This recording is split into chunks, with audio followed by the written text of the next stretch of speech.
Pregnant असताना 7व्या महिन्यापर्यंत काम केलं. म्हणजे मला सांभाळायचे सगळे. हे मला गिरीशोक नेहमी झाशीची राणी म्हणतो की अरे हिचं बाळ असतं सेटवर कळत पण नाही. त्यावेळी मला सगळ्यात सपोर्ट केला तो माझ्या सासू सासऱ्यांनी. आणि समीर पण त्यावेळी तेवढाच बिझीएस्ट कॅमेरामन होता. म्हणजे समीरच्याही माझ्या 300 सव्वा 300 फिल्म्स झाल्या असतील तर समीरच्या 250 तरी झाले आहेत. म्हणजे माझं जेव्हा कार ऍक्सिडेंट झाला नंतर मी जवळजवळ 6 महिने बेडवर होते. ते म्हणाले नाही अलका तुला सगळं कॅन्सल करावं लागेल कारण तुझ्या आता मणका ब्रेक व्हायला एवढीशी पण गॅप नाहीये. तो तुटला तर ते जोडणं अवघड आहे. 1-2 प्रोड्युसरनी तर माझ्याकडनं सायनिंग होऊन परत नेल्या. शेवटी साथ असते एकमेकांची, ती सोबत असते ना, ती फार महत्वाची असते. आपलं तरुण पण निघून जातं. बऱ्याच वेळी असं वाटतं की अरे मी कमवते, नसलं काय झालं, डिवोर्स घ्यायला काय हरकत आहे, मी कमवते, माझी मी जगू शकते.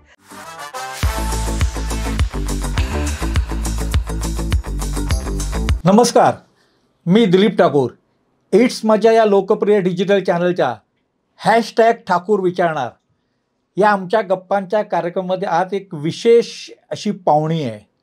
खरं तर मी पाहुणी असं म्हणायलाच नको, कारण या अभिनेत्री म्हणा, नायिका म्हणा, आमची दोघांची कारकीर्द साधारण खरंच एकाच वेळेला सुरू झालेली आहे. त्यामुळे तेव्हापासून आमचा संवाद आहे, संबंध आहे, अनेक मुलाखती झालेल्या आहेत, अनेक गप्पा गोष्टी, किस्से, आठवणी, असं करत करत करत करत आमची वाटचाल चालू आहे.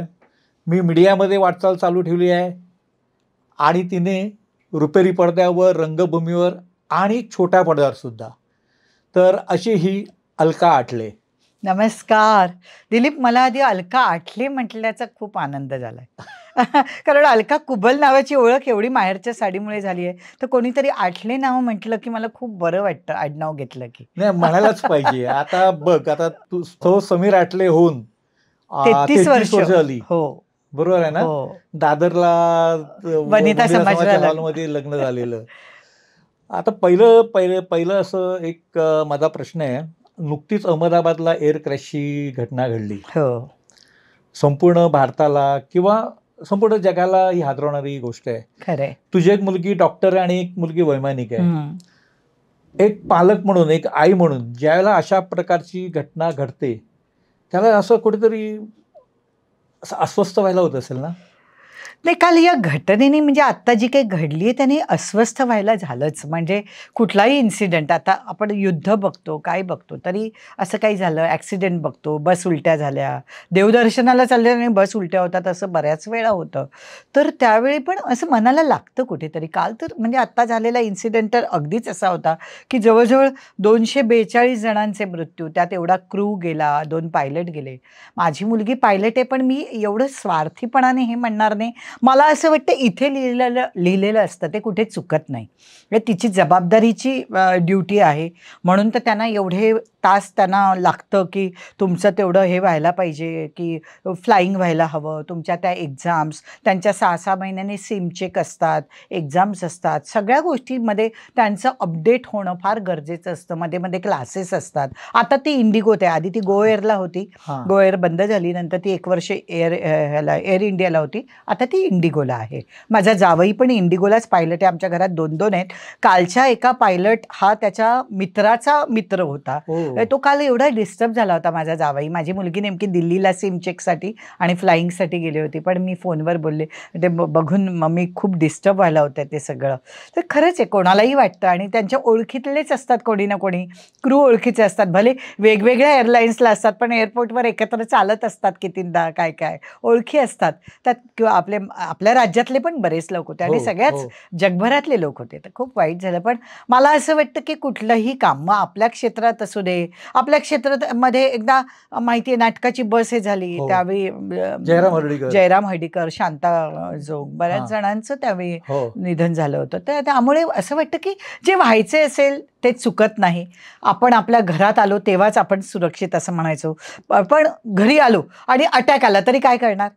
हो की नाही? काही होऊ शकतं, कुठल्याही क्षणी काही होऊ शकतं. फक्त जबाबदारीने आपापली कर्तव्य पार पाडावीत.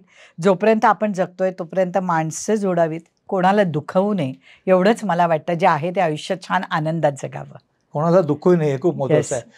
पण आता तू जे करिअर, आता 2 मुली, आता एका बाजूला दोन्ही मुली मोठ्या होत्या, वेगळ्या क्षेत्रामध्ये आणि दुसरं त्याच वेळेला तुझं करिअर. हो. मग हा बॅलन्स कसा सांभाळला तू? खरं तर मी म्हणेन मी आधीच प्रोड्युसरना जेव्हा कारण खूप टॉपला होते माहेरची साडी झाल्यामुळे वर्षाला 15-15 सिनेमे करत होते. हो. 11-11 महिने आउटडोअरला असायचे. कोल्हापूर, सातारा सतत मी तिथेच असायचे. पण मी माझ्या प्रोड्युसर किंवा डिरेक्टरना अट घालायची की माझ्याबरोबर म्हणजे मी प्रेग्नंट असताना 7व्या महिन्यापर्यंत काम केली. हो, हो. म्हणजे मला सांभाळायचे सगळे कारण माझी तब्येतही वाढली होती. मग मी सिंगल पदर घ्यायचे, पोट लपवायचा प्रयत्न करायचे आणि बाळंत झाल्यावरही बरेच निर्माते थांबले होते की कारण त्यानंतर मी माझ्या दोन्ही मुली 3 महिन्याच्या झाल्यावर काम करायला घेतलं. हे मला गिरीश ओक नेहमी झाशीची राणी म्हणतो की अरे हिचं बाळ असतं सेटवर कळत पण नाही कारण तेवढ्या वेळात फिडिंग करून यायचं मुलीला, तिला भरवून यायचं. तर त्या सगळ्या जबाबदाऱ्या मला असं वाटायचं की मी आई म्हणून कुठे कमी पडता कामा नये. त्यामुळे मी शूटिंगला आधीच सांगायचे. पण असं नाही की मुली बरोबर आहेत म्हणून मला शॉटला वेळ होतोय, हे मी कधीच केलं नाही. कारण मी अगदी 9च्या शिफ्टला 9ला विथ मेकअप, विग सगळं करून कॉस्ट्युम रेडी असायचे आणि मुलीला 5ला उठवून मी तिला मसाज करायचे, तिचं खाणं भरवायचे, सगळं करून सेटवर न्यायचे बाळाला. आणि 3 वर्षाच्या होईपर्यंत मी दोघी नाही म्हणजे दोघींमध्ये 5 वर्षाचं अंतर आहे आणि दोघींनाही मी शूटला न्यायचे. आणि 3 वर्षाची झाल्यानंतर मग त्यांना शाळा, नर्सरी वगैरे काय असेल त्यावेळी मला सगळ्यात सपोर्ट केला तो माझ्या सासू सासऱ्यांनी. आणि समीर पण त्यावेळी तेवढाच बिझीएस्ट कॅमेरामन होता. म्हणजे समीरच्याही माझ्या 300-325 फिल्म्स झाल्या असतील तर समीरच्या 250 तरी झाल्या आहेत. म्हणजे त्यामुळे आम्ही दोघंही तेवढेच बिझी होतो प्रचंड. तर त्यामुळे समीरही घरी असल्यावर ती पालकाची ड्युटी एकदम व्यवस्थित पार पाडत होता. आणि पेरेंट्स डेला वगैरे मी खास यायची, त्यांच्या एक्झाम्सना यायचे. माझ्या सासू सासऱ्यांमुळे मला कधी त्यांना पाळणा घरात ठेवायची वेळ आली नाही. तर त्यामुळे मी बरंच क्रेडिट त्यांना देईन की त्यांचेही संस्कार त्यांच्यावर खूप झाले की त्यामुळे आत्ता मागे वळून बघताना वाटतं की मुली ज्या काही घडल्या आहेत त्या सगळ्यांमध्ये या फॅमिलीचा वाटा आहे. पण आता तू एक वाक्य असं म्हणाली की निर्माते थांबले, पण एकदा असंही झालं की निर्माते थांबले नाहीत, ज्या तुझं पाठीचं दुखणं बळावलं होतं. मग नक्की कुठली बाजू आपण? नाही त्यावेळी मी खूपच टॉपला असेन आणि नंतर काही काही जणांना घाई पण असते की माझं जेव्हा कार ॲक्सिडेंट झाला नंतर मी जवळजवळ 6 महिने बेडवर होते. माझं वजन 110 किलो झालं होतं. मला ते सगळं सहन करणं, माझी सर्जरी डॉक्टर रामाणीने केली. मला उभं केलं लीलावती हॉस्पिटलला आणि आशालता आणि मला घेऊन गेल्या त्या हॉस्पिटलला त्यांच्याकडे. आणि ते म्हणाले उद्यापासून त्यावेळी माझ्या हातात बॅक टू बॅक 6 फिल्म्स होत्या. म्हणजे मी त्यांच्याकडे चेकअपला गेले आणि मी म्हटलं मी आज रात्रीच्या गाडीने निघणार आहे कारण मला उद्यापासून मी 3-4 महिने येणार नाही आहे मुंबईत. ते म्हणाले नाही अलका तुला सगळं कॅन्सल करावं लागेल कारण तुझ्या आता मणका ब्रेक व्हायला एवढीशी पण गॅप नाही आहे. तो तुटला तर ते जोडणं अवघड आहे.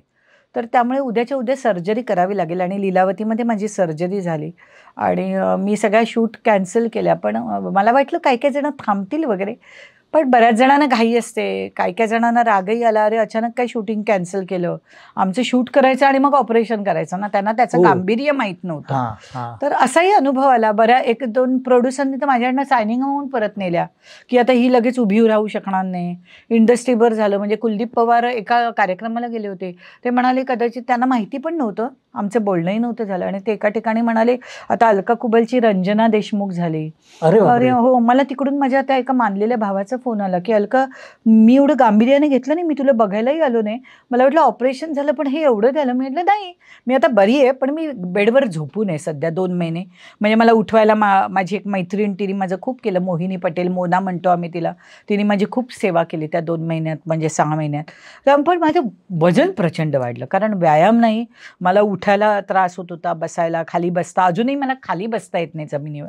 पण ह्या सगळ्यातना गेले पण हाही अनुभव पाहिला. पण त्यावेळी मी माहेरच्या साडीसारखी टॉपला नव्हते कारण हा माझा ॲक्सिडेंट झाला तो 2007ला आणि माहेरची साडी झाली होती तुला माहितीच आहे 1992ला रिलीज झाली होती. त्यामुळे तो एवढा पिरियड गेला होता पण तरी बिझी होतेच.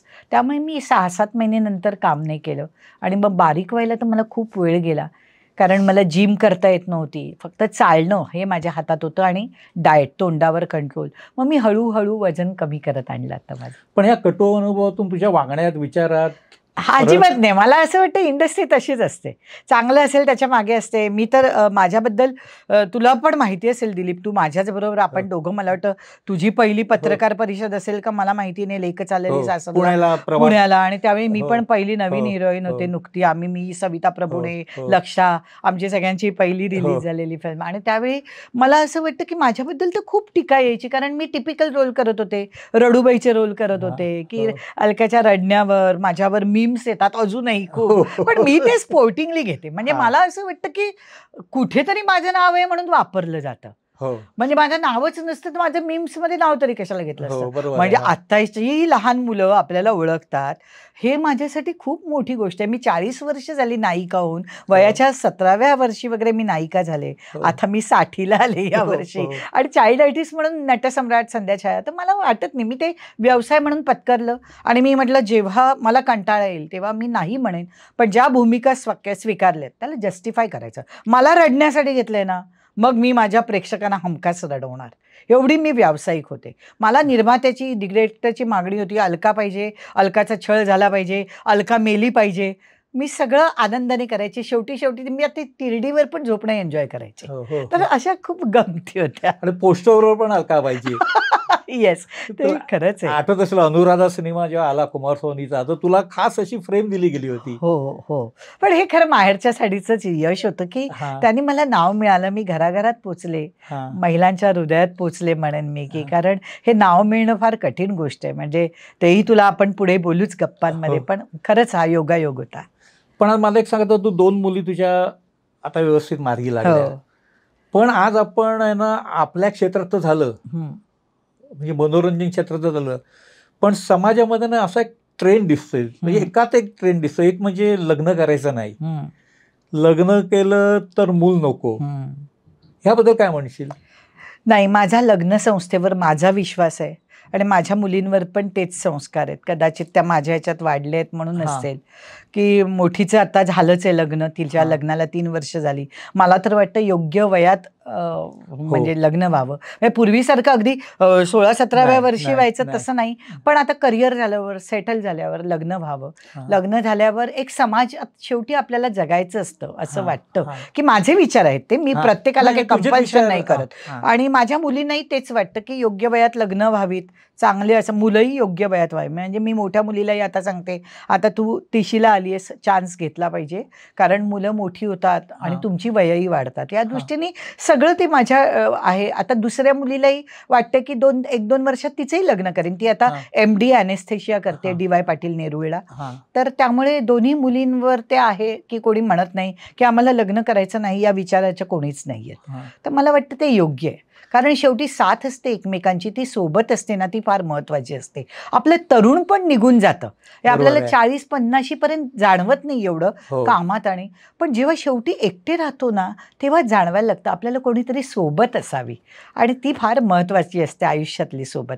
आता हल्ली मी तर म्हणते डिवोर्स पण पटापट होतात दिलीप, की ते मला असं वाटतं की मुलींमधला तो इगो पण आहे बऱ्याच वेळा. म्हणजे कधीतरी छळ आहे असं नाही म्हणत आहे मी एकातर्फे, पण बऱ्याच वेळा असं वाटतं की अरे मी कमवते, नसलं काय झालं, डिवोर्स घ्यायला काय हरकत आहे, मी कमवते, माझी मी जगू शकते. तसं नसतं. मला असं वाटतं की शेवटी तुम्हाला तुमच्या फॅमिलीची गरज असते सगळ्या गोष्टीत, तुमची मुलं घडवण्यात म्हणा, तुमच्या करिअरमध्ये. मी माझं करिअर कधीच थांबलं नाही दिलीप.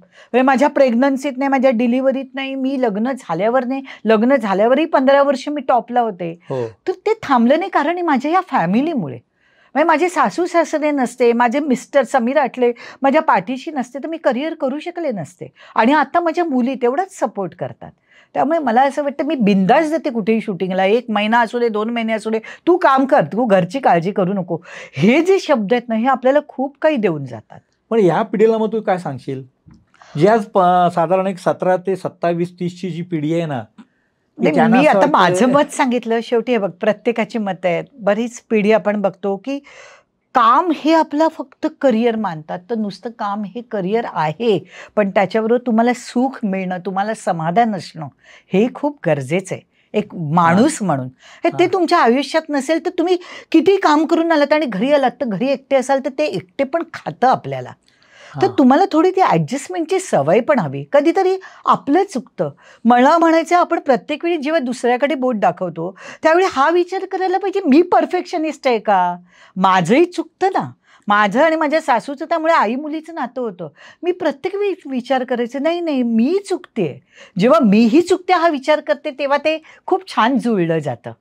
तो विचार मुलींना पण मी सांगते, पटकन चिडू नका.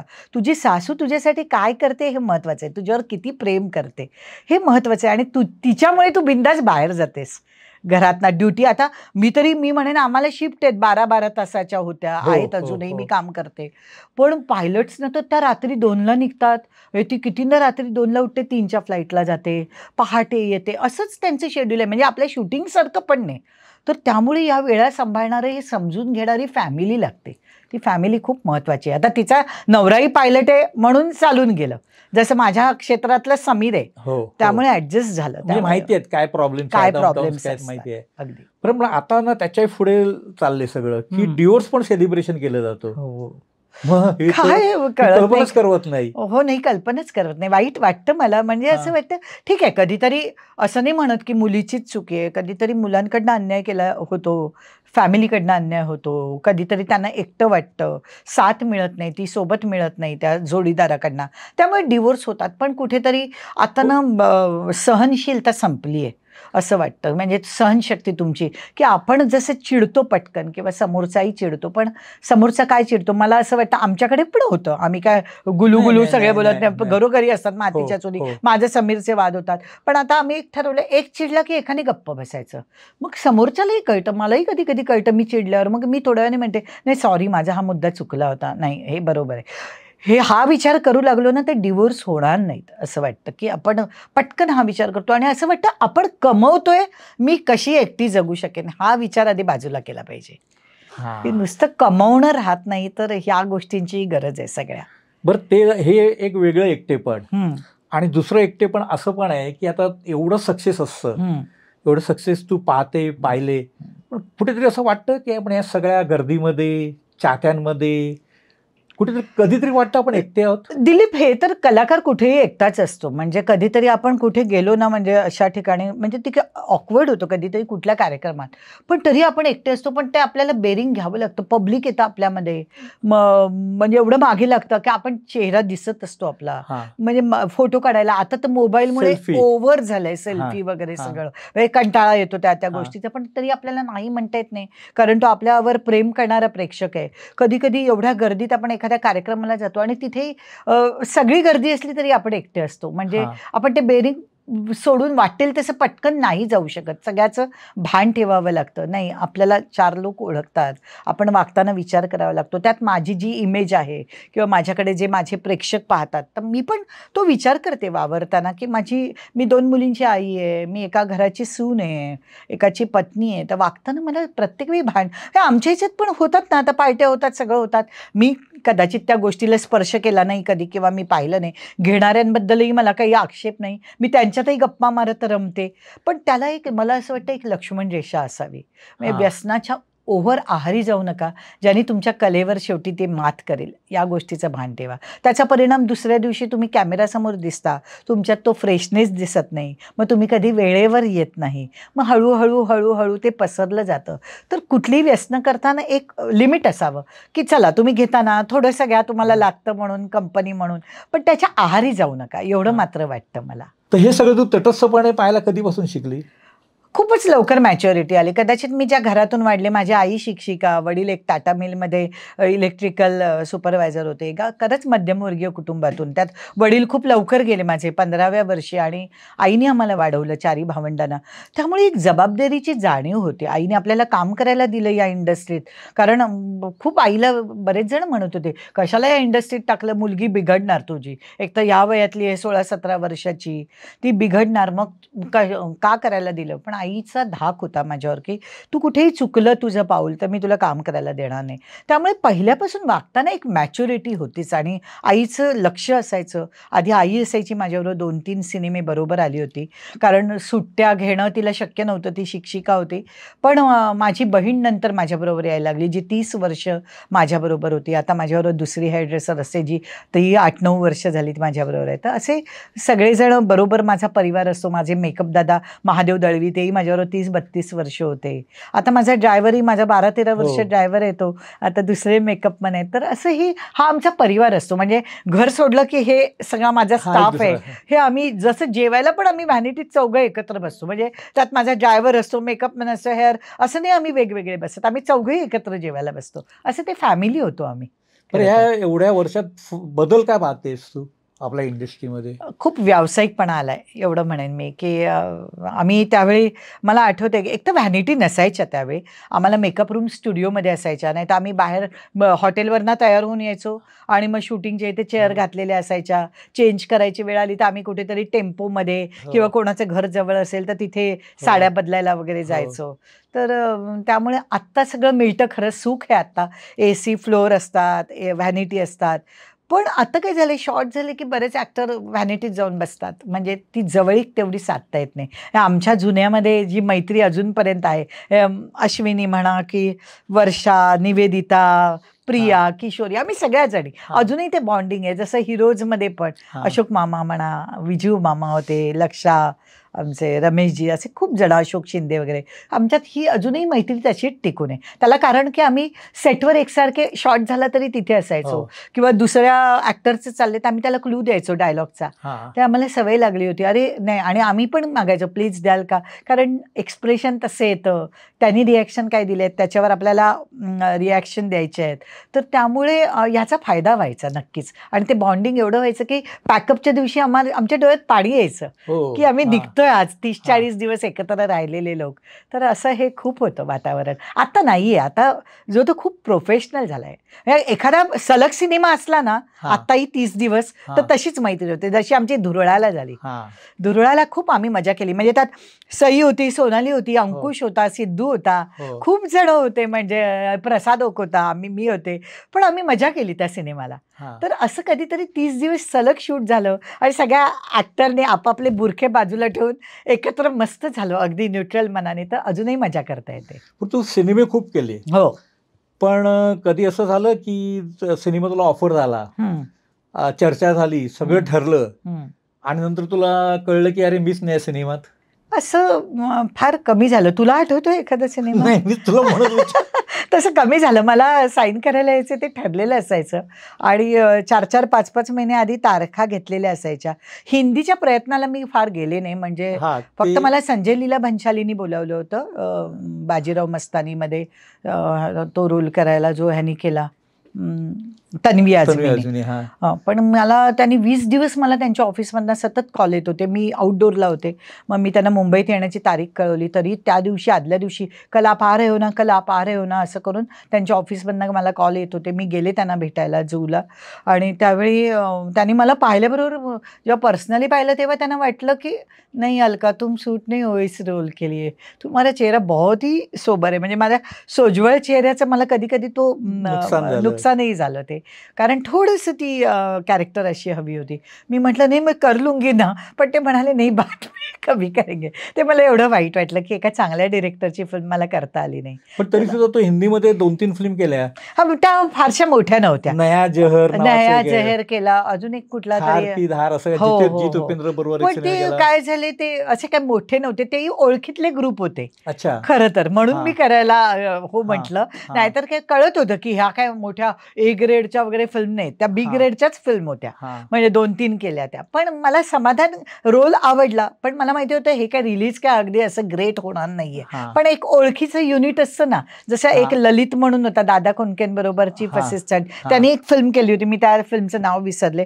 तर त्या फिल्ममध्येही मी काम केलं होतं. सुधा चंद्रन आणि मी होतो. हां. तर त्यातही मी काम केलं होतं. कारण तो ग्रुप आमच्या ओळखीचा होता. हां. तर असं जिथे ग्रुप ओळखीचा तिथे मी काम केलं. पण मी फार हिंदीकडे काही वळले नाही.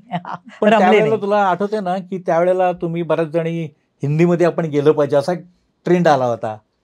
मला नाही साधारण वाटलं. हिनाच्या वेळेला वगैरे जसं अश्विनीने हिना केलं, वर्षाने हनीमून हो, पण वर्षा आणि अश्विनी झाल्या ऍडजस्ट किंवा त्यांना मिळालं चांगलं. तसं मला काही खूप ऑफर, एकदा मला एका कुठल्या तरी सिनेमातही भाभीची ऑफर आली होती, मग कुठेतरी. पण मला ना 2 किंवा 4 सीन 6 सीन असं दिलीप कधी करायचं नव्हतं, कारण इथे मराठीत मी चांगले पाय रोवून बसले होते, सम्राज्ञी होते मी म्हणेन त्यावेळी. म्हणजे 15-20 वर्ष टॉपला असणं म्हणजे माझ्या आयुष्यातली खूप मोठी आहे ती अचिव्हमेंट. तर त्यामुळे मला असं वाटलं की अरे माझ्या मराठी ऑडियन्सही नाराज होईल की अरे इथे मराठीत तुम्ही एवढी छान कामं करता, आम्ही तुम्हाला इथे स्थान दिले आणि तिकडे जाऊन तुम्ही काय 2-2 सीन 3-3 सीन हिंदी मिळतं म्हणून करता. मी तर म्हणेन अश्विनी वर्षाला चांगले ब्रेक तरी मिळाले, खूप छान भूमिका मिळाल्या, चांगली बॅनर मिळाली. तसं मला नाही झालं म्हणून मी नाही केलं कधी. तर मला तशी आवड होती, तसं काहीतरी मिळालं असतं तर मी नक्कीच काम केलं असतं. आता आपण सिनेमाकडे वळलेलोच आहोत, तर तुझ्या आता जे 2 फोटो आहेत, आठवणी सांग त्याच्या. एक वरचा फोटो आहे तो बाळाचे बाप ब्रह्मचारीचा आहे, आमच्या सगळ्यांचा मिळून. आणि खूप मस्त, कारण गिरीश घाणेकर माझे अत्यंत आवडते दिग्दर्शक आणि मी त्यांच्यावर नवसाचं पोर, बाळाचे बाप ब्रह्मचारी, राजानं वाजवला बाजा अशा 3-3 फिल्म्स केल्या होत्या. एकदम परफेक्ट टायमिंग, ऍड फिल्मचे डिरेक्टर एकतर ते, आणि सेटवरचं वातावरण पण म्हणजे एक मजा यायची आर्टिस्ट म्हणून काम करताना. फक्त ते मला रडूबाईच्या रोललाच बोलवायचे की अलका बच्चन.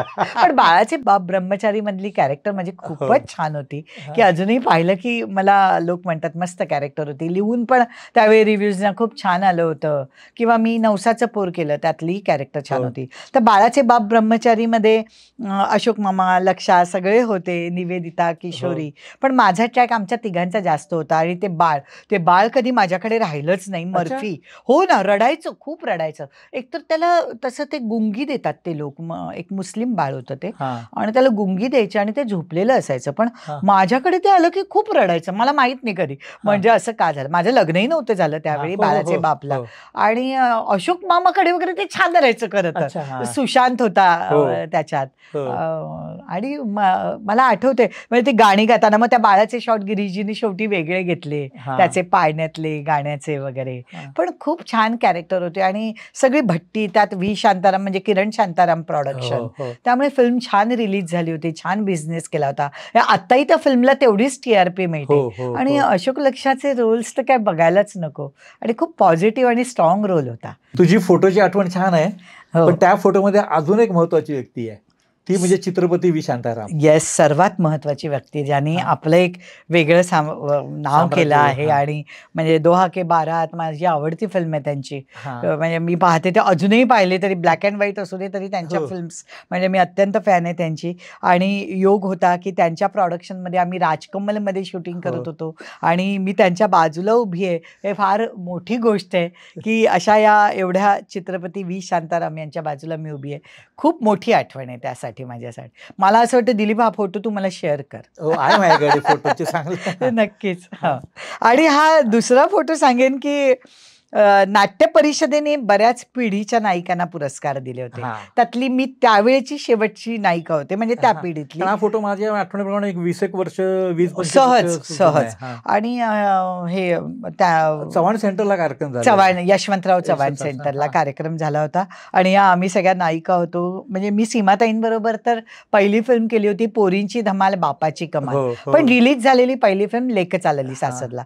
पण सीमाताई आहेत, उमाताई आहेत, जयश्रीताई, म्हणजे किती दिग्गज नाव आहे त्याच्यात. आणि यांनी आपापले हे गाजवलेले आहेत. म्हणजे उमाताईंचे सिनेमे वेगळे आठवतात, सीमाताईंचे, जयश्रीबाई तर टॉपच्या अजूनच, म्हणजे काय बघायला नको. तर अशा या नायिका यांच्याबरोबर आपल्याला एक उभं राहण्याचं स्थान मिळणं हे पण माझ्यासाठी फार मोठी गोष्ट आहे. आणि तो सोहळा पण खूप सुंदर झाला होता, सुंदर झाला होता. म्हणजे मला आठवते. आणि मला वाटतं त्याच वेळी माहेरच्या साडीच्या नंतरच्या या गोष्टी आहेत. पण त्या काळातली मी त्यावेळेची शेवटची नायिका होते. माझ्यानंतर आता हे बऱ्याच आहेत, पण पुढच्या पिढी. पण त्यामुळे मला हा योग माझ्या नशिबात होता. खूप सुंदर होता. ते बघ, आता तुला ते कल्पना आहे, सगळ्यांनाच कल्पना आहे की माझ्याकडे फोटोचं आणि बुकलेटचं चांगलं कलेक्शन आहे. खरंच आहे. तर तुझ्या म्हणजे तुझे माझ्याकडे अनेक फोटो आहेत, त्यातले हो. मी काही निवडलेत की ज्याच्याविषयी तू काही बोलावं, सांगावं, काही आठवणी सांगाव्या. दिलीप, मला हे तर खूप आवडलं, कारण ना बऱ्याच वेळा आता आम्ही तरी आमच्या आयुष्यातले किस्से किती वेगळे सांगणार आहोत, हा, मग ते रिपिटेशन होतं. हे काहीतरी वेगळं आहे, नवीन आहे, हा, की त्या सिनेमांच्या आठवणी मला सांगायच्या आहेत. आणि हे कलेक्शन तुझ्याकडचं म्हणजे कौतुकास्पद आहे. मला माहिती आहे तू ग्राउंड लेवलला फिरलेला पत्रकार आहेस, असू दे. म्हणजे केवढं काय काय केलंयस हे मलाही माहिती आहे. आत्ता हा माझ्या हातात आहे हे बुकलेट, लेक चालली सासरला, म्हणजे माझी रिलीज झालेली, माझी, लक्षाची आणि सविता प्रभुणे हा, यांची रिलीज झालेली पहिली फिल्म. हा, आणि त्याआधी मी शूट केलं होतं पोरींची धमाल बापाची कमाल. त्यात निळू भाऊ आणि सीमाताई होते माझ्याबरोबर. हा, म्हणजे एवढे दिग्गज कलाकार की खरंच आहे, त्यांच्याबरोबर काम करताना जाणवायचं अरे किती शिकण्यासारखे. आणि दिलीप, मला कोणी गुरु नव्हता, खरं सांगते, हो. की माझ्या आईला परवडण्यासारखं पण नव्हतं नाही, हा, की हिला कुठे पाठवावं, कुठल्या हो. कोर्सेसना पाठवावं. अशा मी घरातून आलेले मिडल क्लास फॅमिलीतना, तर त्यामुळे मी ह्या लोकांकडनं जेवढं शिकता येईल एवढं शिकण्याचा प्रयत्न केला. जसे आता या लेक चालली सासरला मध्ये शशिकला जी आहेत आणि शरद काका आहेत, शरद हो. तळवलकर. म्हणजे मी खूपच हे म्हणेन की शरद काकांबरोबर आमचं लेक चालली मधलं गाणं मला आठवलं की डोळ्यात पाणी येतं, की माय पित्याच्या सावलीतला हो. काळ सुखाचा ओसरला, लेक चालली सासरला. आणि शरद काका एवढे मिश्किल होते, खूप छान होते, म्हणजे अगदी सेटवर पण धमाल करायचे. हा, आणि आम्ही शरद काकाने आणि आम्ही अजून आणि राजा गोसावी हा, यांनी एक फटफजिती नावाची फिल्म केली हो. होती. त्यावेळी आम्ही दोघांमध्ये मज्जा करायचो, मुद्दामून पिना मारायचो आणि त्या अच्छा. दोघांचे छान वाद व्हायचे, गोडीने अच्छा. वाद व्हायचे. हा. आणि ते हरेतुरेचे त्यांचे वाद हो, हो, असायचे. अनेक मी वर्ष आणि एकत्र काम प्रशांत केलेलं दामले आहे. आणि विजय मामा आणि किशोरी आम्ही खूप एन्जॉय करायचो. हा, तर अशी ही माणसं की ज्यांच्या सहवासात आम्ही वाढलो हा, आणि पाहिलं की एवढी मोठी माणसं आहेत, एवढी कामात ईज होती ना त्यांच्या, की हा. खूप नॅचरल त्यांचं म्हणजे अभिनय, की जाणून ओढून ताणून ऍक्टिंग करतायत नाही, वगैरे हा, कधीच नाही. म्हणजे हा. ते काम करताना त्यांचे अश्रू बघून आमच्या डोळ्यात अश्रू यायचे. म्हणजे हो. एवढं ते सुंदर, ऍक्शनला रिॲक्शन म्हणतो ना, तशी ही माणसं. तर हे खूप आम्ही नशिबवान समजू. आणि लेक चाललीचे डिरेक्टर म्हणेन NS वैद्य, हा, ज्यांची मी अत्यंत ऋणी आहे, की लेक चाललीमध्ये मला कास्ट केलं, नशीबवान, त्यानंतर आम्ही बंडलबाज, त्यांचे मी हो, हो, बरेच सिनेमे केले, हो, 5-6 सिनेमे केले. हो. तर त्यांना पण मी आज मिस करते, की ज्यांच्यामुळे मला एवढं नाव मिळालं. आणि लक्षात पण पहिला रिलीज झाला. लक्षाचा, सविताचा. लक्षा तर तेव्हापासून आमचा खूप मित्र झाला. सविता माझी खूप चांगली मैत्रीण आहे अजूनही. हा. म्हणजे आम्ही दोघी अजूनही व्हॉट्सअपवर मेसेजवर वगैरे हो, असतो वा, कधी. हा, तर त्यामुळे खूप चांगले संबंध टिकून आहेत. हेल्दी मैत्री होती ती, की हा. त्यांना मिस करतो आता. हा फोटो आहे माझा याच्यातला मधुचंद्राची रात्र, अच्छा, रमेश साळगाव. साळगावकरांची फिल्म. हा, आणि मी काही डान्सर नाहीये, म्हणजे मला हा, मी कधीच डान्सचं शिक्षण वगैरे घेतलं हा. नव्हतं. आणि या गाण्याला हे होते कोरिओग्राफर माधव किशन, अच्छा. खूप कडक ते, म्हणजे भीतीच हा. बसलेली सगळ्यांकडनं त्यांचे किस्से हो. ऐकून. हा. पण त्याने अजिबात मला हे नाही केलं. मी म्हटलं फक्त माधवजी मुझे 2 दिन का रिहर्सल चाहिए, मैं कोई डान्सर नहीं हूँ. आणि त्यात क्लासिकल डान्स. आणि मग त्यांनी माझी 2 दिवस रिहर्सल रणजित स्टुडिओत आम्ही रिहर्सल केली होती. हा. आणि शूट झालं होतं, साहित्य संगममध्ये शूट झालं होतं या गाण्याचं. तर त्या आठवणी खूप चांगल्या आहेत, पण त्यांनी खूप सांभाळून घेतल्यामुळे ते सगळं सहज होऊन गेलं. द ग्रेट आणि सगळ्यांचे फेवरेट अशोक मामा, आई तुझा आशीर्वाद हा. या सिनेमात. म्हणजे मी अशोक मामा कधी म्हणतच नाही त्यांना. हा. खरं अशोकजीच म्हणेन आता, अशोकच म्हणते समोर असल्यावर. हा. कारण आम्ही खूप वर्ष काम करतो एकत्र. माझी 3री फिल्म असेल आणि अशोकजींच्या 100-125 फिल्म्स झाल्या असतील तेव्हा. म्हणजे एवढे ते सिनियर आहेत, पण ते खूप सांभाळून घेतात समोरच्या ॲक्टरला. एवढे कम्फर्ट झोनला आणतात ना, हा. की मला मी सांगितलं तसं, की नुसते डायलॉग म्हणायचो आम्ही, की हा. डिलेट डायलॉग पाठ करायचे म्हणायचो, पण कुठल्या डायलॉगमध्ये कुठल्या शब्दावर वजन हवं, कुठल्या लाईनवर हे करायचं, अंडरलाईन काय करायचं, हे आम्ही अशोक मामांकडनं शिकलो. म्हणायचं अलका, यातलं कंटेंट लक्षात घे, या लाईनमधल्या कुठल्या शब्दावर वजन देणं लक्षात घे. आणि ही सवय मला तुझ्या वाचून कर्मेना या सिनेमापासून लागली, ज्याचा मला आयुष्यात दामू केंकरेंचा दामू सिनेमा, केंकरेंचा सिनेमा. सुरुवातीचाच अगदी. पण हा. अशोक मामांची खूप मदत झाली. म्हणजे त्या हा. दृष्टीने मी त्यांना माझे गुरु म्हणेन, हा. की खूप शिकवलं त्यांनी आम्हाला. आणि त्या फिल्मचं मला अवॉर्ड पण मिळालं. हो, राज्य शासनाचा राज्य पुरस्कार मिळाला. शासनाचा पुरस्कार मिळाला. त्यानंतर मी त्यांच्याबरोबर बरंच काम केलं. म्हणजे हा सिनेमा केला, सुना येती घरा केला, खूप सिनेमे केले. पण मग ते अंडरस्टँडिंग असं झालं आणि कधी मग वेळ आली नाही, की डायलॉग म्हणताना हे चुकतोय, एवढी त्यांनी आम्हाला सवय लावली. कॉमा कुठे, पूर्णविराम कुठे, हे येस, सगळं. आणि कुठल्या शब्दावर त्या वाक्यात वजन दिलं पाहिजे, हे फार महत्वाचं असतं. हा. ते त्यांनी शिकवलं आम्हाला. अजून शरद काकांचाच आहे हा. अमृतवेल मालिकेतला. मी आता शरद काकांचा किस्सा सांगितलाच. वि स खांडेकरांची कादंबरी होती अमृतवेल. उषा नाईक पण होत्या यात, कुलदीप पवार होते. मजा आली होती, खूप गाजली होती त्यावेळी. बाकीच्या या वाहिन्या नव्हत्या, फक्त दूरदर्शन वाहिनी होती आणि त्यावर ही जी मालिका खूप गाजली होती कादंबरीवरची अमृतवेल. त्यात मी टायटल रोल केला होता. स्वप्न सौभाग्याचे, सुनील मांजरेकरांची फिल्म. यात मी मुजरा केला होता. आणि मुजरा हीच खरं तर ते पटत नव्हतं पण तो रोल काही वेळापुरता होता, ती कॅरेक्टर तशी. त्यानंतर ती त्या घरात एक सून म्हणून जाते, अशी ती स्टोरी होती. त्यामुळे मला असं वाटलं की मला घेतलं असावं, नाहीतर मी या कॅरेक्टरला सूट नव्हते. त्याच्याही मी रिहर्सल्स खूप केल्या आणि खूप छान झालं होतं गाणं. आणि सुनील मांजरेकरांनी माझ्यावर विश्वास ठेवला. सचिन संत म्हणून प्रोड्युसर होते या ह्याचे. तर ही फिल्म मी नेमकी, माझी मुलगी मला झाली होती ईशानी, आणि मी तशी अगदी 6-7 महिन्याची असेल ईशानी, अशा त्यावेळेची ही फिल्म आहे. एवढी वर्ष झाली या फिल्मला, आता जवळजवळ 30 वर्ष झाली. ही एक माझी आवडती फिल्म. जोगळेकर या परिवाराचे, वसंत जोगळेकरांचे भाऊ, त्यांची फिल्म ही. आणि आम्ही ह्याला ठाण्याजवळचं फार्म हाऊस जिथे वरती येऊरला सगळं शूट केलं होतं. गिरीश ओक, नंतर अशोक मामा होते, दीपक देऊळकर, निशिगंधा होते.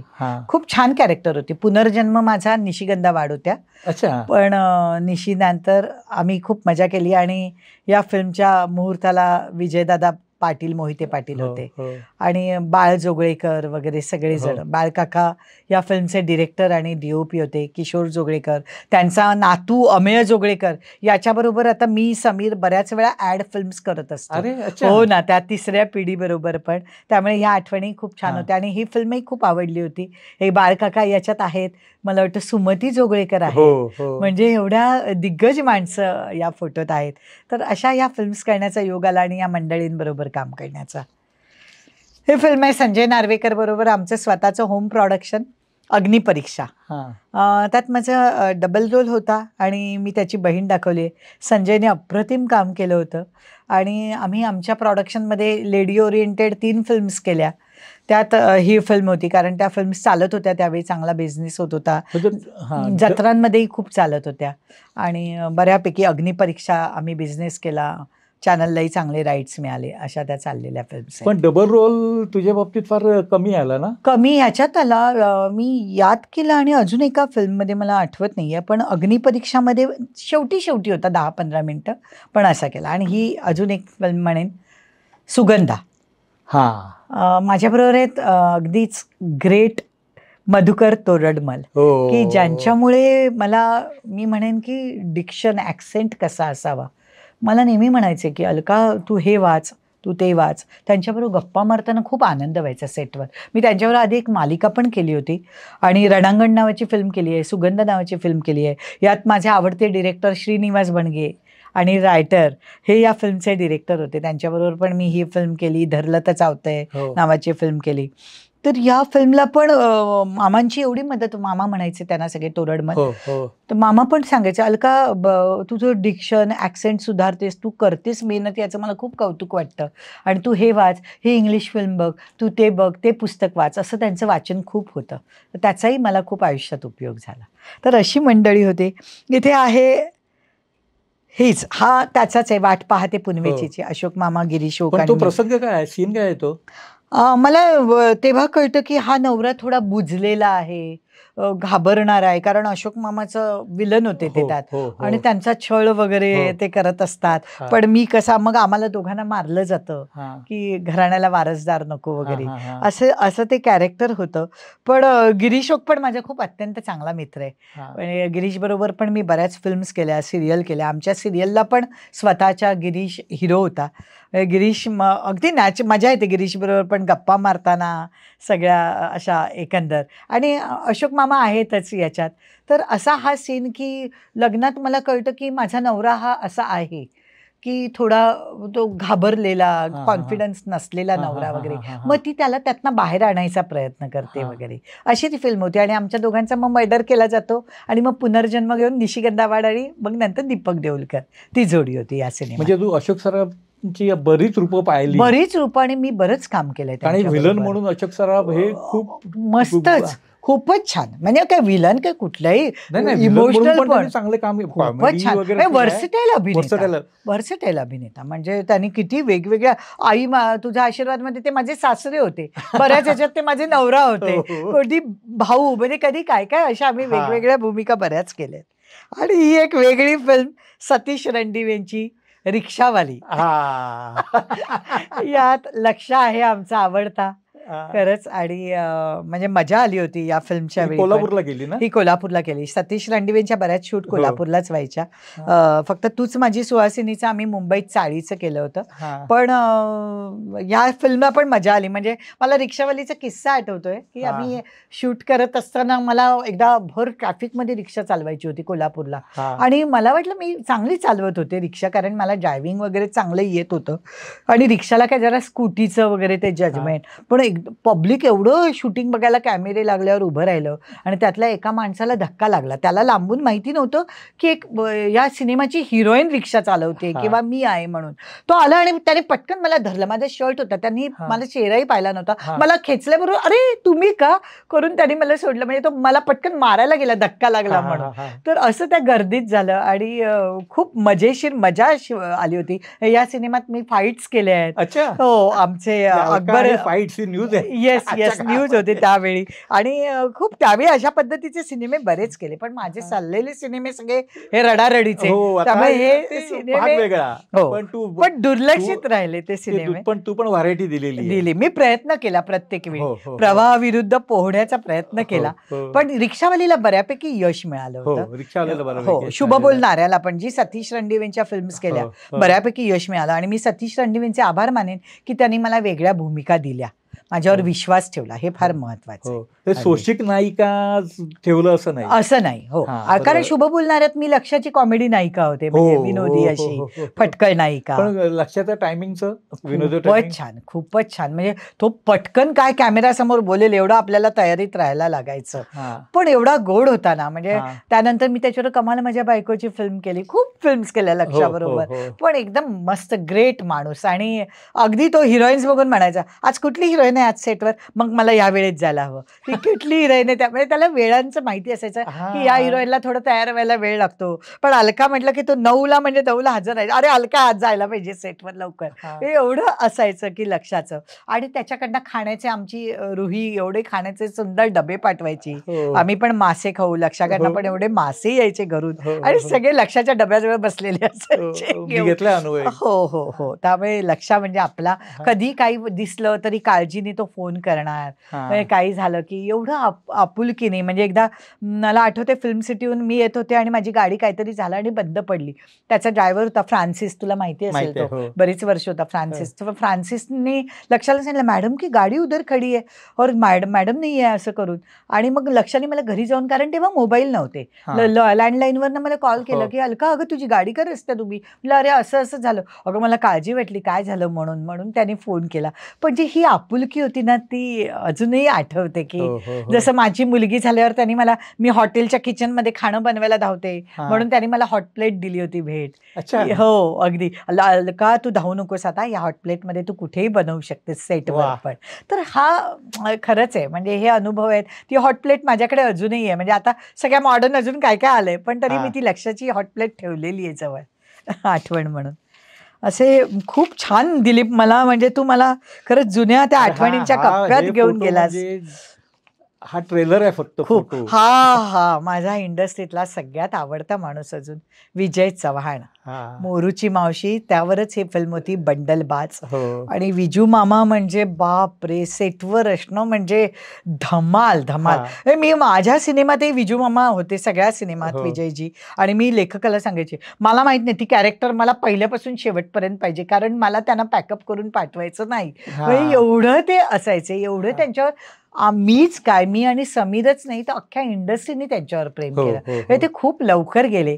त्यांचा वरद पण आमच्या धनगरवाडा सिनेमाला हिरो होता. नंतर आमच्या मालिकेला मंगळसूत्रला पण हिरो होता वरद. तर आता विभा पण माझी खूप चांगली मैत्रीण आहे. पण विजय मामांना आम्ही अत्यंत सगळी इंडस्ट्री मिस करतो. म्हणजे भरत काय, केदार काय, अंकुश काय, सिद्धू काय, सगळे आम्ही अजूनही भेटलो की विजू मामांच्या आठवणी काढतो. असे हे विजू मामा. हा प्रसंग काय पण आम्ही गाणे मोरूच्या मावशी मधलाच तसाच किस्सा आहे की बाहेर ते आम्हाला घेऊन, आम्हाला माहिती नसतात तोपर्यंत हे तेच आहेत म्हणून, आणि माझं त्यांच्यातल्या दुसऱ्या कॅरेक्टर बरोबर प्रेम असतं. पण आम्ही त्यांना ते आमच्या वडिलांबरोबर तिथे लाईन मारत असतात. म्हणजे वडिलांना ते रिझवत असतात. अशा पद्धतीची ही कॅरेक्टर होती विजू मामांची. आणि आमचं गार्डन मधलं एक लव्ह सॉन्ग होतं. छान मजा आली. वाव, हा एक फोटो यशवंत दत्त, नवसाचं पोरमधला हा फोटो आहे. आणि बाबा काकांबरोबर मी एक चाइल्ड आर्टिस्ट म्हणून खरं तर काम केलं होतं वेडा वृंदावन या नाटकात. माझी अगदी छोटी भूमिका होती, डान्स होता एक. बाबा काका म्हणायचे मी त्यांना, यशवंत दत्त. आणि नवसाचं पोरच्या वेळी मला आठवतंय गिरीश घाणेकरांचीच फिल्म. आणि आमचा शेवटचा सीन होता की ते मरतात आणि त्यांना आंघोळ वगैरे घातली जाते आपल्याकडे जसं, आणि मग तिरडीवर झोपवलं जातं. पण त्यावेळी ते खूप घाई करत होते, अरे लवकर लवकर माझी वेळ जवळ आली आहे, मला लवकर आंघोळ घालून घ्या वगैरे असं ते म्हणत होते. म्हणजे म्हटलं नका हो बाबा काका, असं नका म्हणू. ठीक आहे आपण करत असतो, मी पण तशा करत असते भूमिका बऱ्याच. आणि त्यानंतर त्यांचं त्या दिवशी लास्ट डे पॅकअप होतं कोल्हापूरला. एक दिवस त्यांनी जाऊन श्रावणी देवधरांचं पॅचवर्क होतं ते केलं, सरकारनामा त्या फिल्मचं. आणि त्याच्या दुसऱ्या दिवशी ते गेले अटॅकने. मला खूप वाईट वाटलं. मला तीच आठवण होती. मला बरेच मुंबईतनं फोन आले त्यावेळी, कारण ते कोल्हापूरला बरेच दिवस शूटला होते. 12-15 दिवस होते शूटला, आम्ही एकत्र होतो. आणि त्यांचं ते प्रसंगच मला आठवत होते शेवटचे. म्हणजे मला फोनवर बोलतानाही कंट्रोल होत नव्हतं की ते अरे मला लवकर आंघोळ घालून घ्या, माझी वेळ आली आहे वगैरे असं ते म्हणत होते. आणि अक्षरशः खरंच ते एक मधला दिवस गेला आणि त्याच्या दुसऱ्या दिवशी गेले ते. तर हे आम्हाला खूप मनाला लागलेली गोष्ट आहे. हा एक आत्ताच्या काळातला अत्यंत मेहनती, वर्सटाईल आणि आवडता अभिनेता भरत जाधव. म्हणजे मी काय म्हणेन, माझा एकदम डार्लिंग येतो. खूप मजा येते. मी भरत बरोबर बरंच काम केलंय. आता चिरंजीव सिनेमा केला, हा केला, श्रीमंत दामोदर पंत, केदार पण माझा आवडत आहे खरं. केदार वगैरे आम्ही खूप धमाल केली या सिनेमाला. विजू मामा पण होते शेवटच्या काळात, त्यांची शेवटची फिल्म असेल ती. पण ते आजारी होते त्यावेळी खूप. आणि तरी केदारने सगळं केलं होतं. आमच्या म्हणजे ॲम्ब्युलन्समधनं त्यांना आणलं, सतत ऑक्सिजन असायचा त्यांना, आणि मजा केली होती. पण भरत फार गोड ॲक्टर आहे आणि माणूस म्हणून तर खूपच चांगला, वेळेच्या बाबतीत सगळ्याच बाबतीत. म्हणजे कुठलंच बोट ठेवण्यासारखं नाही ना असा हा अभिनेता आहे. आणि आता तर तो केवढ्या वेगवेगळ्या भूमिका करतोय. आता त्याचा आता थांबायचं नाही केवढी चालली. परत आता अस्तित्व नावाचं नाटक करतोय. म्हणजे त्यांनी त्याचाही वेगळंही करण्याचा प्रयत्न केला. असा हा माझा अत्यंत आवडता अभिनेता आहे. त्यामुळे मजा आली होती. या फिल्मला आम्ही खूप धमाल केली होती. जवळजवळ 40 दिवस शूट केलं होतं आम्ही या फिल्मचं, मुंबईत आणि कोल्हापूरला वगैरे. आणि 35 ॲक्टर, भोरला केलं होतं. पण 35ही ॲक्टर सकाळी 7 ते 7ला तयार असायचे. अरे वा. हो, म्हणजे एवढं छान शिस्त होती. केदारची शिस्त होती. संजय मेमाणींची फोटोग्राफी खूप सुंदर होती. लाइटिंग मस्त केलं होतं संजयने. असं सुंदर काम आणि एक भट्टी जमते ना तशी फिल्म झाली होती. खूप चांगली फिल्म केली होती. आणि ह्याचे प्रोड्युसर पण खूप चांगले होते, सौरभ प्रधान म्हणून. म्हणजे त्यांनी कुठेच कमी भासू दिली नाही, कारण एवढी मोठी फिल्म होती ही, खर्चिक होती, एवढे ॲक्टर्स होते, एवढा खर्च होता, पण त्यांनी कुठेही कॉम्प्रोमाइज केलं नाही. तर मी सगळ्यांचंच त्यामुळे अभिनंदन करेन आणि आभार मानेन.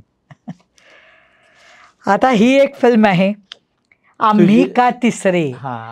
ही आम्ही प्रोड्यूस केलेली फिल्म आहे. ह्या फिल्ममध्ये मी कधी काम नव्हतं केलं. ही तृतीयपंथीयांवर होती. या फिल्ममुळे मला समाधान मिळालं. मला एक कादंबरी, मी त्याच्या प्रकाशनाला गेले होते. ह्यांचं पुस्तक पुण्याला होतं मला वाटतं. हो बरोबर ना. हो, पुण्याला होतं. तर त्यामुळे आम्ही त्यांच्या याला गेलो होतो. आणि मला ते पुस्तक, कादंबरी खूप आवडली. लक्ष्मीनारायण त्रिपाठीवरती कादंबरी होती, जी थर्ड जेंडर आहे. मग आमची खूप इच्छा होती लक्ष्मीने काम करावं, पण तेवढ्यातच ती बिग बॉसमध्ये होती, त्यामुळे तिला जमलं नाही. पण आम्ही मिलिंदशी बोललो आणि मिलिंदनी अप्रतिम भूमिका केली, मिलिंद गवळीने, की ज्याची त्याला बऱ्याच ठिकाणी अवॉर्ड्स मिळाले. फिल्मने अजिबात बिझनेस केला नाही. आम्हाला माहिती होतं करताना की ही फिल्म चालणार नाही, अशा हा. फिल्म चालत नाहीत वेगळ्या पद्धतीतल्या, पण तरी आम्ही धाडस केलं. कदाचित करावीशी वाटली, एक समाधान मिळालं एवढंच म्हणेन.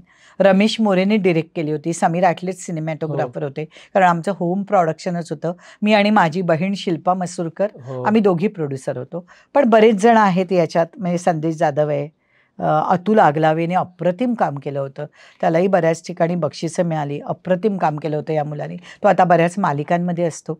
तर अशी ही फिल्म, पण बिझनेस अजिबात नाही, शून्य बिझनेस.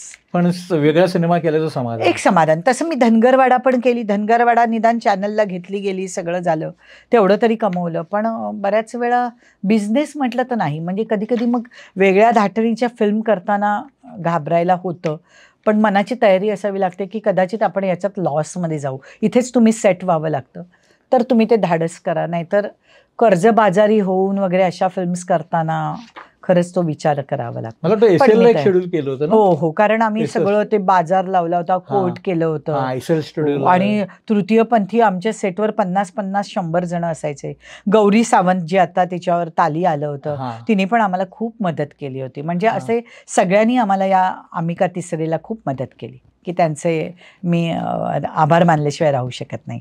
आणि द ग्रेट माझ्या तुझी कुठलीच मुलाखत पूर्ण झालेली नाहीये. नाही, आणि ही माझी ओळख आहे, जी मला ओळख या सिनेमाने मिळाली. मी घराघरात पोचले. त्या विजय कोणकेंचे मी मनापासून आभार मानेन की त्यांनी मला या फिल्मसाठी घेतलं, निवडलं. आणि आम्ही त्यांना नावं ठेवत होतो शूटिंग करताना खूप, हे काय करतायत, काय मेलोड्रामा चाललाय. आम्ही ऍक्टर बसून नावं ठेवायचो मोठे. पण विजय कोणके ठाम होते की नाही, मला हे असंच हवंय, मला हे असंच हवंय. आणि हे असं वाटायचं की किती हे रडारड, किती योगायोग, सगळं वाटलं. पण जेव्हा फिल्म चालली तेव्हा आम्ही आमच्या थोबाडीत मारल्यासारखं झालं. असं विजय कोणकेंचं यश होतं आणि त्यांचा कॉन्फिडन्स होता. तो कुठेही ओव्हर कॉन्फिडन्स नव्हता, कॉन्फिडन्स होता. आणि त्यापेक्षाही त्यांचं डिस्ट्रीब्युशन म्हणेन की या फिल्मचं डिस्ट्रीब्युशन, मार्केटिंग हे त्यावेळी दिलीप तुला माहिती आहे, चॅनल्स पण नव्हती एवढी. म्हणजे आपण पेपर्सना यायचं, न्यूजपेपर्सना, रेडिओची पब्लिसिटी वगैरे एवढं. रस्त्यावर पोस्टर लावणं. हो हो, रस्त्यावर पोस्टर लावणं. आणि आम्ही थिएटरवर जायचो, प्रीमियरला जायचो, इचलकरंजीला नाही, सगळीकडे आपण गेलो होतो, अगदी सगळीकडे. तर त्यामुळे विजय कोणकेने जे काय पहिलं 3 प्रिंटवरनं सुरुवात केली, मग 5-7 असं करत 50च्या वर गेल्या आणि एवढा बिझनेस झाला. आणि जवळजवळ पुण्याच्या थिएटरमध्ये 2.25 वर्ष हे फिल्म चालत होती. तर हे खरं मिळालेलं यश आहे. जाणून बुजून आजकाल बऱ्याच वेळा होतं की 2-3 आठवडे हाऊसफुल आहे म्हणून हवा केली जाते, आतमध्ये थिएटर रिकामं असतं, हाऊसफुलचे बोर्ड लावले जातात, अशा पद्धतीने चालवले जातात. पण खराखुरा चाललेला सिनेमा, त्याचं व्हॅल्युएशन आत्ता काढलं तर 400 ते 500 करोड होईल. म्हणजे असा हा माहेरची साडी, ज्याने मला आयुष्यात खूप काही दिलं. म्हणजे पैसा दिला, नाव दिलं, एक समाजातलं वेगळं आदराचं स्थान दिलं. तर मी अत्यंत ऋणी आहे विजय कोणकेंची आणि माझ्या प्रेक्षकांची. आता आपण रॅपिड फायर घेतोय, बघूया तू काय निवडतेस. आणि निवडल्यानंतर तर एका वेळी वाटलं बोलावं असं. शांत किरण स्टुडिओ की जयप्रभा स्टुडिओ? शांत Kiran. Makeup room, vanity? Makeup room. आता व्हॅनिटी नाईलाज आहे म्हणून आउटडोअरला, पण मेकअप रूमची एक मजा वेगळी होती. आणि आम्ही त्यातनं जास्त झालो ना, म्हणजे मोठे झालो म्हणून फार जवळीक आहे. मेकअप रूम नाट्यगृहातील की चित्रपट स्टुडिओतील? चित्रपट स्टुडिओतील. आता नाट्यगृहाच्या नवीन मेकअप रूम चांगले आहेत, अजून काय काय ठिकाणी आहे ऊर्जितावस्था, करायला हव्यात. चित्रनगरी म्हणजे दादासाहेब फाळके चित्रनगरी फिल्म सिटी की फिल्मिस्तान स्टुडिओ? चित्रनगरी फिल्म सिटी. खूप आठवणी ना? खूप आठवणी. भरपूर शूटिंग केल्या आहेत, आत्ताही ती भरलेलीच आहे म्हणजे शूटिंग्स ना. आणि आपल्याला कन्व्हिनियंट एकदम जाण्या येण्याला सगळ्याला. इनडोअर शूटिंग की आउटडोअर लोकेशन? आउटडोअर. आउटडोअरमधली पण लोकेशन जी असतात, म्हणजे हवेली असतात, बंगले असतात, ते जास्त आवडतं करायला सेटपेक्षाही. सेटला कॅमेरामॅन वगैरे खुश असतील कारण लाइटिंग वगैरे त्या दृष्टीने, पण आम्हाला ऍक्टर म्हणून बरं वाटतं कधी कधी. जसं आम्ही धुळ्याचं लाईव्ह लोकेशन केलं, भोरचा वाडा बऱ्याच वेळा केलाय, अशी बरीच. आम्ही आमच्या सिनेमाला सुवासिनीची सत्व परीक्षेला शालिनी पॅलेस, म्हणजे एवढं ग्रँजर जे आहे ते मस्त दिसतं. फोटो सेशन की पापाराजी? आता पापाराजी काळाचा हे बदल आहे. फोटोशूट पण मजा यायची त्यावेळी, कारण एक वेगळं फोटोशूट करायला चाललोय, मग वेगवेगळे गेटअप लगेच करायचे, ती गंमत वेगळी होती. पण आता चला, पापाराजी आहे. पण पापाराजींनी तुमचं स्वातंत्र्य गेलं ना. आहे, नक्कीच नक्कीच गेला. आणि ओव्हर तुम्ही एक्सपोज होता कधी कधी, आणि कितींदा काय बोलणार शेवटी असं होतं. म्हणजे हा. इंटरव्ह्यूजना पण होतं, पॉडकास्टना पण. हे शेवटी आयुष्यात घडलेल्या त्याच घटना असतात, त्या काय मी उगाच काहीतरी खोटं करून हे करून सांगू नाही, शकत बरोबर नाही. आहे. हा. तर त्यामुळे ते रिपिटेशन होतं बऱ्याच वेळा. सेल्फी की ऑटोग्राफ? ऑटोग्राफ. आठवणीतला एखादा? आठवणीतलं बरेच जण येतात, म्हणजे अजूनही कधीतरी कोणीतरी येतं की ताई मला ही सही ठेवायची आहे. काही काही जणांनी सह्यांचं कलेक्शन केलेलं दाखवायला आणतात. हा. तर ते फार मनाला भिडतं. सेल्फी तर आता मोबाईल घरोघरी हातात असतात, तर ते काय खूपच कॉमन झालंय. हे कधी कधी त्रास होतो त्याचा, की उगाच आले हे मोबाईल असंही वाटतं. पहिला ऑटोग्राफ आठवतोय तुला? लेक चालली सासरल्याच्या प्रीमियरला.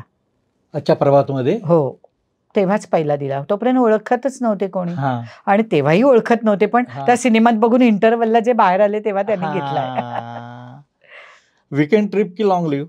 वीकेंड ट्रिप किंवा 8 दिवसाची जास्तीत जास्त, म्हणजे खूप अशी नाही की महिनाभर वगैरे नाही. मी शेवटी मुंबईकडे येते. हा. मला आय लव्ह मुंबई. हा, आपली मुंबई ती आपली मुंबई. आपली मुंबई, कुठेही गेलो तरी मुंबई. आता जरा फन आहे थोडं, म्हणजे कोंबडी वडे, चिकन तंदुरी, कोंबडी वडे काय खास? खास आवडतात. एक तर मी कोकणातली आहे, हा. त्यामुळे कणकवलीची आहे, हा. समीरही रत्नागिरीचं आहे, तर मला आवडतात झणझणीत कोंबडीचं असं रस्सा आणि त्याच्यावर वडे खायला. फ्राईड सुरमई की कोलंबी कालवण? फ्राईड सुरमई. सुरमई माझी आवडती आहे पापलेटपेक्षाही, माहित त्यामुळे मला. लगेच फ्राईड सुरमई म्हटलं. कोलंबी मसाला मी स्वतः छान बनवते मासे, हा. कारण मासे खाऊ असल्यामुळे माझ्या मुलीही छान बनवतात, पण मला सुरमई खूप आवडते. ते सांग ना आठवण, तू ठाण्याला जेव्हा राहायला गेली. हो. असं होतं. हा? आमच्या इथे मला ती आहे आठवण ती. हा. लक्षात आहे. म्हणजे माझ्या सासूबाई, इथून मी ब्राह्मण आहे, हा. आठले, हा. आणि सासूबाई पण पणशीकर आणि आठले वगैरे. हा. मी स्वतः मराठा आहे इकडे, कुबल म्हणजे. पण काय व्हायचं, मी मासे खाऊ, आणि ती कोळीन ती मासे आणायची तिकडे. खरं ती यायची नाही, पण तिला समजलं इथे माहेरच्या साडीतली लक्ष्मी आली आहे हा. या घरात राहायला, हा. म्हणजे लग्न होऊन इकडे आली आहे. ती आली हा. आमच्या दारात. माझ्या सासूबाईंना आधी चैन, दारात मासे म्हटल्यावर त्या आधी डिस्टर्ब झाल्या होत्या, आणि त्या सासूबाईंना म्हणाल्या, अहो काय नाही, मी त्या माहेरच्या साडीतल्या लक्ष्मीला बघायला आले, पण तुम्ही तिला त्रास देऊ नका, खूप गरीब आहे बिचारी, पोरती. आणि तिला माहित नाही, खरं तर माझ्या सासूबाई म्हणजे मी पडद्यावरची गरीब, मी प्रत्यक्ष अजिबात गरीब नाही. माहिती आहे. आणि माझ्या सासूबाई अतिशय स्वभावाने लागवी, समजूतदार, खरंच सांगते. पण तू ते एक वाटा जास्त घ्यायचीस ते. त्या सगळ्या ओळखून अजूनही मी स्कार्फ बांधून जाते. मासे आणायला मीच जाते, म्हणजे अजूनही, कारण मी महिन्याभराचे मासे भरते, मला रोज वेळ नसतो म्हणून. आणि मी ते सगळं मॅरिनेट करून वगैरे फ्रीझरमध्ये ठेवते, जेव्हा वेळ असतो तेव्हा काढायचे आणि खायचे. तर मी पूर्ण स्टोल बांधून जाते, म्हणजे एवढे डोळे दिसतात. पण मी उगाच हिंदीतही बोलते तिकडे जाऊन, मला ओळखू नये म्हणून. पण त्या सगळ्या ओळखतात. ताई आता बस झालं, नका स्कार्फ काढू, पण बोला. आणि एकमेकींना अगं अलकाताई आहेत, अगं अलकाताई आहेत, एवढ्या आवाजाने ओळखतात. एक वाटा जास्त मिळत असेल? नाही, थोडेसे मासे मिळतात जास्त, आणि भावही कमी होतो. अच्छा, घरचा डबा की सेटवरचं जेवण? घरचा डबा आवडतो. म्हणजे मी बऱ्याच वेळा भाकरीच खाते हल्ली, 2 वर्ष तरी. भाकरी खूप आवडते. मी आत्ताही कुठेही जाताना भाकरी बरोबर घेऊन जाते. कदाचित भाजी पटकन सकाळची तयार नसेल तर काहीतरी भाजी वगैरे घेते. पण आमचे अविनाश नारकर किंवा सुकन्या माझी असली तर त्यांचे डबे असतात, मग मी त्यांच्यातली भाजी घेते वगैरे. मी माझ्या भाकऱ्या घेऊन जाते, असं सगळं. कष्टाची भाकरी. आणि बाहेर तर मिळतेच, मुंबईच्या बाहेर गेल्यावर सगळीकडे भाकरी मिळते. सिंगल स्क्रीन, मल्टिप्लेक्स की OTT? सिंगल स्क्रीन, ज्यात आपण घडलो आणि ते सिनेमे पाहिले, आणि एवढी सिटिंग कपॅसिटी की 500-500 हजारची कपॅसिटी, तेव्हाही हाऊसफुल सिनेमे पाहिले. ती मजाच वेगळी, ते प्रीमियरच वेगळे, ती नशाच वेगळी, ते सिल्वर जुबली इव्हेंट वेगळे, ते गोल्डन जुबली इव्हेंट वेगळे, खरंच. वृत्तपत्र, वृत्तवाहिनी की डिजिटल? वृत्तपत्र. मला वाचायची पण सवय आहे. सकाळी उठल्या म्हणजे अर्धा 1 तास पेपर वाचन आहेच. कुठल्याही भागात गेले तर त्या भागातला पेपर वाचते, त्यामुळे त्या पेपर वाचनाची सवय आहे. आणि कदाचित आम्ही आलो त्यावेळी तेच होतं, दुसरा ऑप्शनच नव्हता, त्यामुळे त्याची सवय लागली. टीव्हीवरच्या बातम्या पाहिल्या तरी पेपर मधल्या न्यूज वाचल्याच पाहिजेत असं वाटतं. एकतर भाषा सुधारते, माहिती होते बरीच. मला असं वाटतं माझ्या मुलीही पेपर वाचतात. त्यामुळे मला आनंद होतो की पुढची जनरेशनही न्यूजपेपर वाचते. बरं, स्ट्रीट फूड की होम डिलिव्हरी? पाणीपुरी फक्त स्ट्रीट फूडमध्ये, बाकी काही नाही आवडत. अच्छा. मी फार नाही खायला बघत हा. असं. मी जरा जपते तसं. आता ती सवय लागली मला. हे मोमोज वगैरे खायला बघत नाही, मैदा असतो, या सगळ्याचा विचार करते. हा. पण पाणीपुरी मात्र मला खूप आवडते. आता तू प्रीमियरचा उल्लेख केला, तुला एक आठवण प्रीमियरची, माहेरची साडीचा जो प्रीमियर आहे हो, तो आठवते? अंधेरीमध्ये लीला पेंटा हॉटेलमध्ये झालेला. बापरे. जितेंद्रजी होते, सुनील दत्त होते, जीपी सिप्पी होते, विजयदादा मोहिते पाटील होते, शक्ती सामंत होते. केवढा मोठा प्रीमियर केला होता. सिल्वर जुबली फंक्शन, आणि त्यात ह्यांचं पण मला वाटतं प्रिझम कॅसेटचं ते आपल्याला दिल्या होत्या. तो रेकॉर्ड झाला म्हणून खूप छान. म्हणजे एक वेगळंच होतं की हे सगळं आम्ही पहिल्यांदा अनुभवत होतो. दिलीप, लेकचाल्लीचं पाहिलं होतं आम्ही, पण त्यापेक्षाही माहेरच्या साडीचं जे काय सगळं झाले आणि 100 आठवडे झाल्याबद्दलचा तो इव्हेंट काय सुंदरच झाला होता, खूप सुंदर. आणि मला त्यातल्या ना अजून मी मगाशी नावं घ्यायची राहिली दिलीप, खरं तर अजिंक्य देव आणि आशालता आणि उषा नाडकर्णी, या सिनेमांमधले. म्हणजे अजिंक्य पण, म्हणजे खरं तर ना मी आणि अजिंक्यने नंतर 2 फिल्म्स नायक नायिका म्हणून केले, पण लोकांनी ऍक्सेप्ट नाही केलं. अनुराधा केला, अजून तूच माझी सुवासिनी, पण लोकांना एवढी ती इमेज बसली होती. आणि आम्ही आत्ताही भेटलो की भावा बहिणीसारखे भेटतो. हे अजिंक्य, मी लंडनला आता शूटिंगला गेले कॉंग्रॅच्युलेशन नावाच्या सिनेमाला 1.5 वर्षांपूर्वी. अजिंक्य त्याआधी दुसरी फिल्म करत होता, अमायरा का काहीतरी, आणि नेमका अजिंक्यला कळलं अलकाय, तो तेवढ्या लांबून मला भेटायला आला सेटवर, आणि त्याच दिवशी त्याची रात्रीची मुंबईची फ्लाईट होती. पण हे प्रेम अजूनही आहे आणि खूप मला तो तसाच वाटतो. म्हणजे किती तो सगळ्यांसाठी असा हिरो असला तरी मला तो खरंच भाऊ वाटतो. आणि त्यांनी मस्त आला की भेटतो ना जो, आणि त्यातली माणुसकी, म्हणजे एकदम आपलेपणा आहे ना, तो खूपच याच्यासारखा. आणि आशालता, सुहासिनी देशपांडे आणि उषा नाडकर्णी माझ्या आईच्या जागी आहेत मी म्हणेन. आऊनी तर माझ्याबरोबर किती निगेटिव्ह रोल केले आहेत, आशाताईनी, सुहासताईनी, पण ह्या प्रत्यक्षात माझ्या खरंच एवढ्या जवळच्या आणि माझ्या आईसारख्या आहेत की ज्यांनी मला खूप प्रेम दिलं. अजूनही आम्ही, आशाताई तर आमच्या सेटवरच निधन झालं, आई माझी काळूबाईच्या वेळी, कोरोनाच्या वेळी. सुहासताई आमच्या बिचाऱ्या कॅन्सरने गेल्या. मी अगदी जाता जाता शूटिंगला त्यांना भेटायला गेले. त्याच्यानंतर त्यांचं जवळजवळ 15 दिवसात का महिन्याभरात निधन झालं. त्यानंतर मला भेटायला जायची हिंमतच होत नाही आहे, पण मी त्या फॅमिलीशी एवढी जोडलेली आहे. तर अशी माणसं. आणि आऊ तर आता आमची इथेच माझ्याजवळ राहते, 5 मिनिटावर. एकटीच असते आऊ. तिचा मुलगा असून सगळे जाऊन येऊन असतात, पण तिचा भाऊही गेला जो तिच्या खूप जवळ जोडलेला होता म्हणजे आऊशी. तर ही अशी आऊ प्रेमाने, खूप प्रेमळ आहे ती. लोकांच्या बऱ्याच वेळा तिच्याबद्दल गैरसमज होतात, पण तशी ती नाहीये. खूप जीव लावला तर एवढा जीव लावते ना. तर आऊचं ते मी प्रेमही पाहिलंय. त्यामुळे मला या तिन्ही माझ्या सगळ्या ज्येष्ठ कलाकार आहेत त्या माझ्या आईच्या जागी आहेत. त्यांना मी मिस करते. म्हणजे आशाताई, सुहासताई, आता अजून आऊ आहे आमची प्रेम करायला माझ्यावर. आणि आता तू पुन्हा एकदा रंगभूमीकडे आली. हो, वजनदार कसा रिस्पॉन्स मिळते ऑडियन्सचा वगैरे? खूप छान. अजून आम्हाला हाऊसफुलचा बोर्ड नाही लागला, पण जेवढ्या महिला येतात खूप आवडते नाटक. आतमध्ये एवढ्या महिला भेटायला येतात, म्हणतात आम्हाला आमच्याशी रिलेट आम्ही करतोय हे नाटक. आणि माझ्या आयुष्यात झालं होतं की मी खूप जाड झाले होते आणि लोक मला बोलायचे, तुम्हाला वाटत कसं नाही तुम्ही पडद्यावर कामं करता? हे त्यांना माहितीही नसतं आपली दुःख काय, की आपली सर्जरी झाली, हे काही माहिती नसतं. तर तुम्ही बारीक व्हायला पाहिजे, हे काय पडद्यावर दिसतं आणि अशा जाड्या होता वगैरे. हे मला त्या नाटकात सगळं आहे, मी ते सहन करते. फक्त ते का करते ह्याचं कारण शेवटी ओपन होतं. पण असं ते नाटक आहे आणि प्रेक्षकाला खूप आवडते. आम्हाला माहिती आहे अजून 8-10 प्रयोगानंतर ते सुपर डुपर हिट जाणार आहे. एवढं आम्हाला कळतंय की एवढा रिस्पॉन्स येतोय, पब्लिक वाढत चाललंय. फक्त अजून हाऊसफुलच्या बोर्डची आम्हाला अपेक्षा आहे, ती नाही लागली. हे पण सत्य आहे. तो नक्कीच लागेल. तर अशी ही अलका आठले, आम्ही सुरुवातीला अलका कुबल म्हणून आमची ओळख झाली, पण नंतर जसा काळ पुढे सरकला, अनेक चित्रपट, अनेकदा सेटवर, घरी मुलाखती, गोरेगावच्या घरी, म्हणजे गोरेगावच्या जुन्या घरी ती बैठ्या चाळीमध्ये सुद्धा मी आलेलो आहे. तर आज तू इट्स मज्जाच्या अंधेरी पश्चिम येथील या कार्यालयात आलीस. अतिशय मनसोक्त, मनमोकळ्या गोष्टी सांगितल्या, काही जुन्या आठवणी गेली. फोटोनी तुला खूप असं हे केलं की बोलतं केलं. तुझ्याकडे बरंच काही सांगण्यासारखं आहे. खरं तर मी म्हणतो ना की तुझी एक मुलाखतींची मालिका होईल एवढं करिअर आहे. आणि आहेच करिअर, जे आहे ते आहे, सातत्याने ना, नॉनस्टॉप करिअर आहे. तर तू आली त्याबद्दल खूप खूप धन्यवाद.